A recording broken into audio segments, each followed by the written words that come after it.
on Sactown Sports. Well, we talk to Rod Brooks every Friday. Rarely do we get to talk to him after a victory. And I don't know if we'll ever get to talk to him after a victory like last night's ever again. Rod Brooks, 49er analyst, NBC Sports Authentic, also host of the Quality Hang Pod. Rod, how did the 49ers overcome all the injuries and a total inability to run the ball to win that game last night? How did that happen? Well, first and foremost, they won the turnover battle. Didn't score off those turnovers, but hey, small steps. Competent and confident field goal kicking sure as hell helps. And that Mac Jones guy, hey, I mean, we all know that meme, like that Shaq meme. I'm sorry, I was not familiar with your game, Mac Jones. I'm sorry. I was not familiar with your football game, and I was not familiar with your suit game because anybody, okay, anybody who walks out of the house wearing a suit that's half red and half black is a demon. Okay. That is a clear sign that that's somebody you either need to not mess with or you need to be friends with. And for the Niners, they decided to be friends with him, right? Yeah, he's looking really good, man, and an Oh, excellent I backup can hear the quarterback. Philly hate. You No, can't. no, right? You didn't hear the start of the show. I went on a soliloquy, a monologue about how impressive last night's win was, and I started. Obviously, I got to give the players a lot of credit, but I thought Shanahan did a hell of a job, and give Robert Saleh credit also. I thought they game planned the hell out of last night's game. Well, I mean, and to be serious, and I said this on the pregame show, that for the Niners to win that game, Kyle Shanahan had to get in his bag from a play calling standpoint. They had to do two things, and he did it. Kyle Shanahan had to be that dude when it comes to play calling, and he is one of, if not the best play caller in the league, offensive mind guru, whatever you want to call it, in the league. And they had to find a way, and I thought they were going to do it with the run game, which they didn't, and we'll get to that in a second because they have no run game to speak of in a traditional sense. But they had to find a way to keep the Rams off the field. And they did it brilliantly in the first half, absolutely brilliantly in the first quarter, where Matthew Stafford, they only ran 6 plays. Stafford was 1 for 2 for 5 yards, and he got sacked, setting the tone when it came to keeping the Rams off the field. I think got the Rams off balance, and it got them, I don't know if nervous is the right word, but it just kind of got them off their axis. They knew that they were in a fight that maybe they didn't expect, with it being a short week and the Niners looking as bad as they did at times and in certain areas against the Jags. But when it comes to Shanahan and the play calling, we saw it in the Jags game when they ran that shovel pass for the one touchdown they got in the red zone against the Jags. That told me a lot. Says Kyle Shanahan knows that they can't run the ball, for whatever reason, mainly because of George Kittle. They had to do something different. And then they ran that hook and lateral. And I was convinced that Kyle Shanahan understands that he's going to have to do some things that maybe he doesn't want to do, or he has to do some things from an unconventional standpoint with trick plays or reaching deep into the play calling bag. And you saw that last night. I mean, how about the pirouette on the screen pass that went for some positive yardage? How about the flea flicker? And I thought that Christian McCaffrey was going to throw it. I thought he was going to uncork it instead of run it. But they did exactly what they needed to do. And to start the game the way that they did, it really, I think it threw the Rams. And it took them a while for them to get back on track. And when they did, bam, the Rams still a good team, and you can see why they're a good team. But I think the way it started really got the Rams. But again, I want to be careful with my language because I don't want to say they were shook or anything like that. But they were just off kilter, and it took a while for them to recover from that. Today I just happened to check at the LATimes.com to see what they said about the game, and there was multiple headlines just on the front sports page of stunned, Rams stunned, 49ers stunned. Everybody down there, I think, affiliated with the Rams was just stunned by that last night. But I was stunned.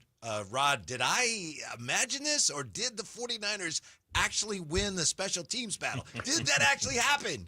They 100% won it because, Eddie Pinheiro. Let me start here. He's 4 for 4 last night. I think 7 for 7 since he's been here. Niner fans, I'm talking to you. So, Drapes, you don't have to pay attention. All right, I'm that's just- it. I'm just kidding. I'm just playing. Let's turn off my mic. When Jake Moody would line up for a kick, everybody would sit there and go, oh, God. And then, unfortunately, too many times, the worst would happen. Now, when Pinheiro lines up for a kick, you're like, all right, this is going to be good. And so far, so good. But remember when the end came from Moody, how Kyle Shanahan had to call the game differently in Seattle.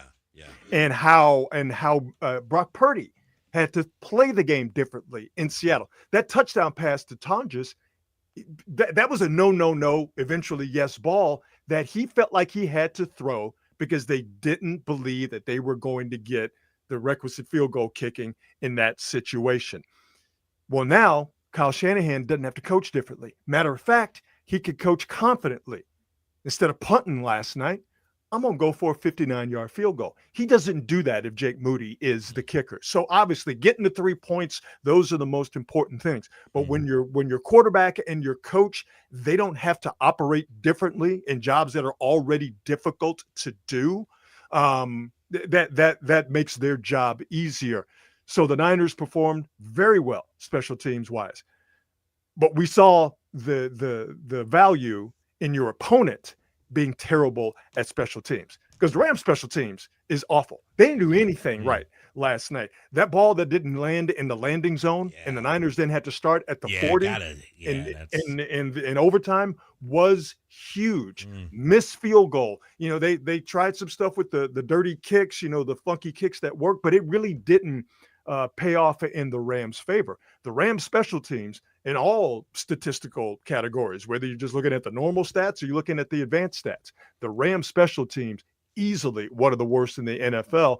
And that's the thing, is you can be a good team, but if your special teams is a drag on the situation, that's going to lose you games. If you could just get a special teams that's middle of the road or competent, as the Niners have right now, it makes the whole enterprise so much easier.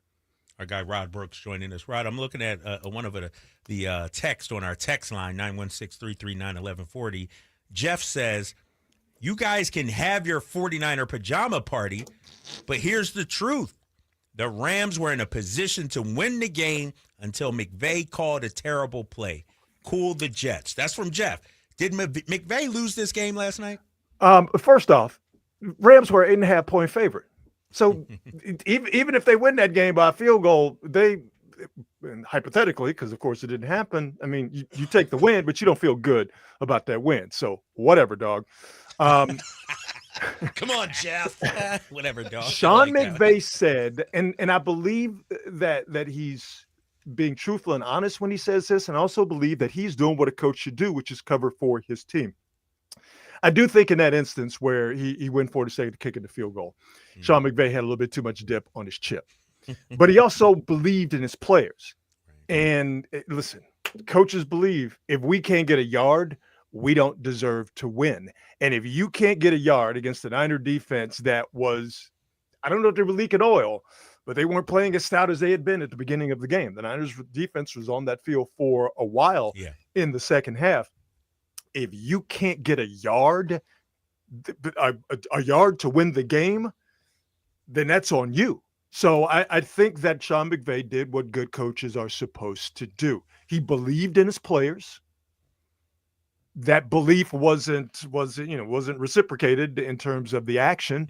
And so instead of saying, I gave him a chance to win and they couldn't get one stinking lousy yard, Sean McVay did what good coaches are supposed to do. It was a bad play call by me. I'm paraphrasing, but this is what he said. It was a bad play call by me. It was a bad situation I put them in. I take all of the responsibility. That's what you should say publicly. And I'm sure Sean McVay didn't get up in front of him and said, I gave y'all a chance to win and you didn't get that yard. But all of those Rams players know we spit the bit. We had a yard to win the football game against the Niner team that just played a few days ago, against the Niner team that is bruised and battered, particularly on that defensive line. And we couldn't get that yard. That's on them. Rod, I mentioned this earlier, but I know after Kyle Shanahan first got to San Francisco, somebody, and I think it was Grant Cohn, I think I've talked to him about this, somebody asked Kyle about the West Coast offense, and he said, I don't run the effing West Coast offense. But with the running game stalling, I know the wide zone does have roots in the West Coast offense. Is he kind of having to lean on some of those West Coast principles, the old 5-yard handoff more than he would like to? 100%. They have no run game to speak of. Yeah. All right? It ain't there. So what's the run game? Swing passes to Christian McCaffrey, screen passes to Christian McCaffrey, shovel passes to Christian McCaffrey. Let's line up where you have Juszczyk. It's I formation. All right, you got Juszczyk at fullback. You got McCaffrey. All of a sudden, McCaffrey splits out wide, and they get him isolated on the linebacker. Boom! Real quick touchdown. The Niners are off and roll into an eventual win. Mac Jones, 33 of 49 last night for 342 yards. A lot 49. of the right. Dog. 49 attempts last night, 39 against New Orleans, 41 attempts against Arizona, 86 for 129, literally putting the offense on the shoulder of Mac Jones because they don't have a run game. But those passes that Jones completing, many of those, not dink and dunk. I hate that phrase. I hate that saying, but they were short passes. And what did we see from the Niners last night that we haven't seen because of injuries and personnel differences? We saw yak yardage last night.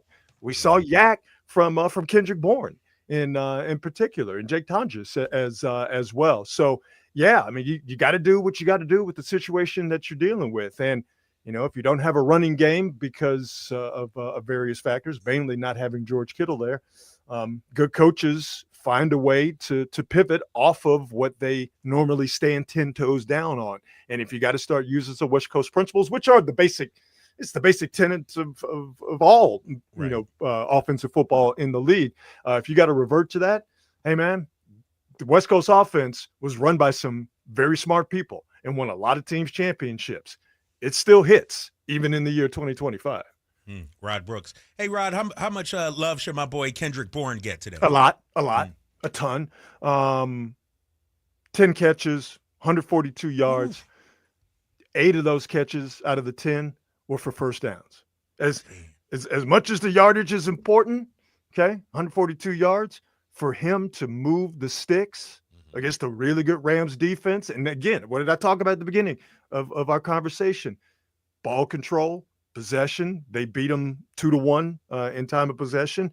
Having the guy over and over and over again that you're targeting clearly when you're bereft at wide receiver from what you normally have talent-wise, for those catches to result in first downs, you keep the ball, you score, and you keep the Rams off the field. Kendrick Bourne was huge. And you guys know this because you're around athletes, but we just don't talk enough about athletes and how much confidence is important and how it can come and go and how it can wane and how these guys are human beings. They are extraordinarily talented, athletically human beings, but they're still human beings. And I give Bourne all the credit in the world.